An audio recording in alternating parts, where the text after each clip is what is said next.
Hey guys. Yeah, it's me again. Guys, I was having a conversation with math teachers the other day because I was asking them, we're doing these videos. What's the next video going to be? What do I have to cover? Talk to me, math teachers. You know what they said? They said there's a lot of charts, tables, and graphs on the tax test, and we see kids struggle with those. And I'm like, come on, really? How many charts, tables, and graphs can be on a test? Come on. Guys, I pulled up the tax test, the release tax test on the internet, because I don't know if you know that. You can go to the internet and pull up release tax tests, old tax tests. Guys, there's a lot of charts, tables, and graphs on these tests. They weren't lying. Guys, I think we need to spend some time on today's video looking at all these charts, tables, and graphs. Guys, because I don't want the difference between passing and failing or commended and not commended be because you missed a question on a chart, table, or graph.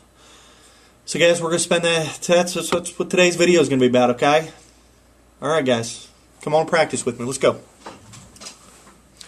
Alright, so let's practice.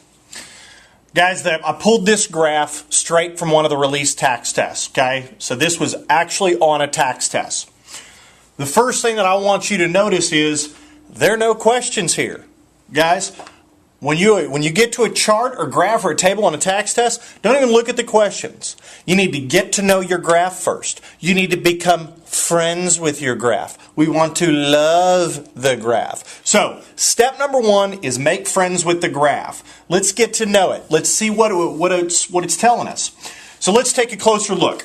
The graph below shows the results of a survey about the animal that people prefer as a pet. And guys, hang on. I'm sorry I'm not all technical today. This is kind of low budget and I apologize, but work with me, okay? All right. The graph below shows the results of a survey about the animal that people prefer as a pet. So I start with my title. I see survey results. So I know this is, it's going to show me the total of the animals that people prefer as a pet. So there's my title, survey results. I'm going to look on my vertical axis, and I'm going to see the number of people. Okay, so this is each line is going up, telling me the amount of people, the number of people that prefer specific pets. Now take a look here. You see this little squiggly line? So that's kind of interesting. That's something to pay attention to because we go from 0 to 20 in one line. But then when I look here, this goes from 20 to 25. So that's a jump of 5 people, 5 people, 5 people. So that's interesting to know that that little jump there means 0 to 20. But the rest are in increments of 5 people. So that's muy importante. That's very important for all you non-Spanish speakers. Then I see on the horizontal axis, like the horizon, the horizontal axis, I see they identify the pets. Say dog, cat, fish, horse, and bird. And just making some observations about it. Well, I see dog is the most. I'm a dog man myself. Dogs are the most. Horses are the least. So just wanted to get some ideas. I'm wanting to become friends with my graph before we look at the questions. So now that we've become friends with our graph, let's look at the questions. And there we go. Now we've added the questions. Again, low budget. Sorry. Deal with it. Work with me. Okay, so let's read the questions. We made friends with our graph. Okay, according to this graph, which statement is true? Twice as many people prefer dogs to fish. Well, here's where that squiggly line comes in mind because I see the bars that bar looks like it could be twice as many. Okay, so that looks like it's twice that, but that little squiggly line, keep in mind. There's like 27, 28 people there. There's 40 people here. Well, that's not twice as many. So that squiggly line becomes really important. So let's read B. So I know I can scratch out A, okay? No A. B, most people do not prefer horses as pets because they're too big to care for. Where on here does it say that they're too big to care for? That's extra information. That's trying to mess us around. That graph does not show that. So I'm pretty sure And even most people do not prefer horses. Okay, well we saw, and that's kind of where it's tricky because most people didn't prefer horses, but because they are too big to care for, I don't get that from the graph, so that can't be an answer. How about C? Many people prefer fish as pets because they're easy to care for. Well, we can see that, I guess many people prefer, it's not one of the bigger, but prefer because they're easy to care for. It's the same thing as B. This graph doesn't tell me if they're easy to care for. So, we know it's not C. But let's not circle D and move on. Let's double check with D. 5 more people prefer cats to birds. Okay, so we're talking about cats and we're talking about birds. Cats and birds. Birds, there are, right there, 30 people. Cats, there are 35 people. Last time I checked, 35 minus 30 is 5, which means 5 more people prefer cats to birds. Bam! The answer is D. We move on to the next question. But guys, let's do some more practice. All right, so looking at one more. Again, no questions yet. No questions yet. Let's get to become friends with our chart, table, or graph, or scatter plot, because what we're saying here is a scatter plot. The The scatter plot below shows the cost of phone calls Betsy made to her brother overseas in relation to the number of minutes per phone call. Okay, so no title. That's okay. Let's look at our vertical axis. Cost of call. I'm going up in $2 increments for each line. Okay.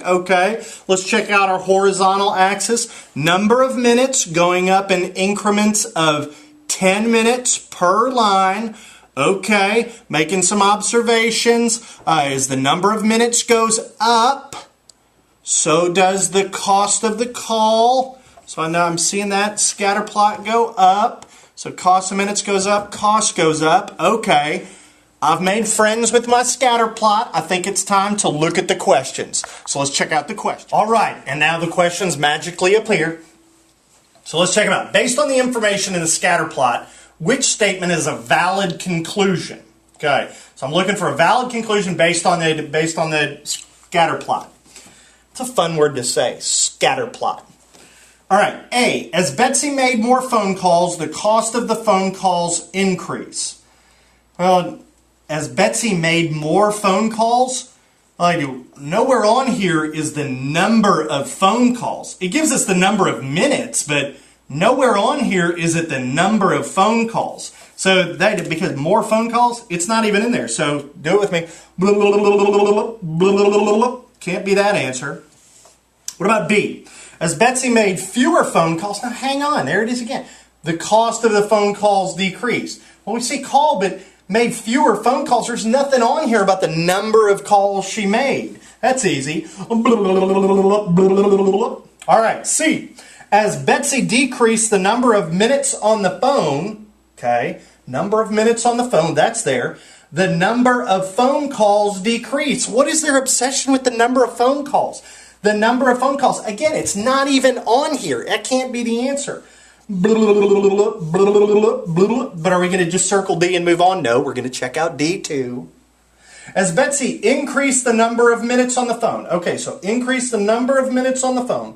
The cost of the phone calls increase. Cost of call increase. Okay, so as the number of minutes increased, the cost of the phone calls increased. Hello, it's right there. The scatter plot tells me the answer is in the scatter plot. I know my answer is D, and I'm going to move on. Guys, check that out. I didn't even really have to do any math.